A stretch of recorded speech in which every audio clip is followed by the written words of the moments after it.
ओम नमः चंडिकाय नमः। ओम नमः चंडिकाय नमः। ओम नमः चंडिकाय नमः। श्री दुर्गा सप्तशती चौथा अध्याय। महर्षि मेधा बोले, देवी ने जब पराक्रमी दुरात्मा महिषासुर को मार गिराया और असुरों की सेना को मार दिया, तब इंद्र आदि समस्त देवता अपने सिर तथा शरीर को झुकाकर भगवती की स्तुति करने लगे। जिस देवी ने अपनी शक्ति से यह जगत व्याप्त किया है और जो संपूर्ण देवताओं तथा महर्षियों की पूजनीय हैं, उस अंबिका को हम भक्तिपूर्वक नमस्कार करते हैं। वह हम सबका कल्याण करें। जिस अतुल प्रभाव और बल का वर्णन भगवान विष्णु, शंकर और ब्रह्मा जी भी नहीं कर सके, वही चंडिका देवी इस संपूर्ण जगत का पालन करे और अशुभ भय का नाश करे। पुण्य आत्माओं के घरों में तुम स्वयं लक्ष्मी रूप हो और पापियों के घरों में तुम अलक्ष्मी रूप हो, और सत्कुल में उत्पन्न होने वालों के लिए तुम लज्जा रूप होकर उनके घरों में निवास करती हो। हम उस दुर्गा भगवती को नमस्कार करते हैं। हे देवी, इस विश्व का पालन करो। हे देवी, हम तुम्हारे अचिंत्य रूप का किस प्रकार वर्णन करें। असुरों के नाश करने वाली भारी पराक्रम तथा समस्त देवताओं और दैत्यों के विषय में जो तुम्हारे पवित्र चरित्र हैं, उनको हम किस प्रकार वर्णन करें। हे देवी, त्रिगुणात्मिका होने पर भी तुम संपूर्ण जगत की उत्पत्ति का कारण हो। हे देवी, भगवान विष्णु, शंकर आदि किसी भी देवता ने तुम्हारा पार नहीं पाया। तुम सबकी आश्रय हो। यह संपूर्ण जगत तुम्हारा ही अंश रूप है, क्योंकि तुम सबकी आदिभूत प्रकृति हो। हे देवी, तुम्हारे जिस नाम के उच्चारण से संपूर्ण यज्ञों में सब देवता तृप्ति लाभ करते हैं, वह स्वाहा तुम ही हो। इसके अतिरिक्त तुम पितरों की तृप्ति का कारण हो, इसलिए सब आपको स्वधा कहते हैं। हे देवी, वह विद्या जो मोक्ष की देने वाली है, जो अचिंत्य महाज्ञान स्वरूपा है, तत्वों के सार को वश में करने वाले, संपूर्ण दोषों को दूर करने वाले, मोक्ष की इच्छा रखने वाले मुनिजन जिसका अभ्यास करते हैं, वह तुम ही हो। तुम वाणी रूप हो और दोष रहित ऋग तथा यजुर्वेदों की एवं उद्गीत और सुंदर पदों के पाठ वाले सामवेद की आश्रय रूप हो। तुम भगवती हो। इस विश्व की उत्पत्ति एवं पालन के लिए तुम वार्ता के रूप में प्रकट हुई हो, और तुम संपूर्ण संसार की पीड़ा हरने वाली हो। हे देवी, जिससे सारे शास्त्रों को जाना जाता है, वह मेधा शक्ति तुम ही हो, और दुर्गम भव सागर से पार करने वाली नौका भी तुम ही हो। लक्ष्मी रूप से विष्णु भगवान के हृदय में निवास करने वाली और भगवान महादेव द्वारा सम्मानित गौरी तुम ही हो। मंद मुस्कान वाले निर्मल पूर्ण चंद्रबिंब के समान और उत्तम सुवर्ण की मनोहर कांति से कमनीय तुम्हारे मुख को देखकर भी महिषासुर क्रोध में भर गया। यह बड़े आश्चर्य की बात है। और हे देवी, तुम्हारा यही मुख जब क्रोध से भर गया तो उदय काल के चंद्रमा की भांति लाल हो गया और तनी हुई भौहों के कारण विकराल रूप हो गया। उसे देखकर भी महिषासुर के शीघ्र प्राण नहीं निकल गए। यह बड़े आश्चर्य की बात है। आपके कुपित मुख के दर्शन करके भला कौन जीवित रह सकता है। हे देवी, तुम हमारे कल्याण के लिए प्रसन्न हो। आपके प्रसन्न होने से इस जगत का अभ्युदय होता है, और जब आप क्रुद्ध हो जाती हो तो कितने ही कुलों का सर्वनाश हो जाता है। यह हमने अभी अभी जाना है कि जब तुमने महिषासुर की बहुत बड़ी सेना को देखते देखते मार दिया। हे देवी, सदा अभ्युदय देने वाली तुम जिस पर प्रसन्न हो जाती हो, वही देश में सम्मानित होते हैं। उनके धन यश की वृद्धि होती है, उनका धर्म कभी शिथिल नहीं होता है, और उनके यहाँ अधिक पुत्र और पुत्रियाँ और नौकर होते हैं। हे देवी, तुम्हारी कृपा से ही धर्मात्मा पुरुष प्रतिदिन श्रद्धा पूर्वक यज्ञ करता है और धर्म अनुकूल आचरण करता है, और उसके प्रभाव से स्वर्गलोक में जाता है, क्योंकि तुम तीनों लोकों में मनवांछित फल देने वाली हो।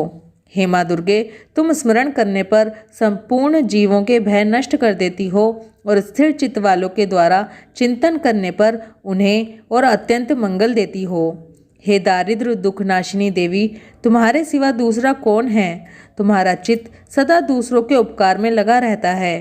हे देवी, तुम शत्रुओं को इसलिए मारती हो कि उनके मारने से दूसरों को सुख मिलता है। वह चाहे नरक में जाने के चिरकाल तक पाप करते रहे हों, किंतु तुम्हारे साथ युद्ध करके सीधे स्वर्ग को जाएं, इसलिए तुम उनका वध करती हो। हे देवी, क्या तुम दृष्टिपात मात्र से समस्त असुरों को भस्म नहीं कर सकती। अवश्य ही कर सकती हो, किंतु तुम्हारा शत्रुओं को शस्त्रों के द्वारा मारना इसलिए है कि शस्त्रों के द्वारा मरकर वे स्वर्ग को जाएं। इस तरह से हे देवी, उन शत्रुओं के प्रति भी तुम्हारा विचार उत्तम है। हे देवी, तुम्हारे उग्र खड़ग की चमक से और त्रिशूल की नोक की कांति की किरणों से असुरों की आंखें फूट नहीं गई। उसका कारण यह था कि वे किरणों से शोभायमान तुम्हारे चंद्रमा के समान आनंद प्रदान करने वाले सुंदर मुख को देख रहे थे। हे देवी, तुम्हारा शील बुरे वृत्तांत को दूर करने वाला है और सबसे अधिक तुम्हारा रूप है, जो ना तो कभी चिंतन में आ सकता है और ना जिसकी दूसरों से कभी तुलना ही हो सकती है।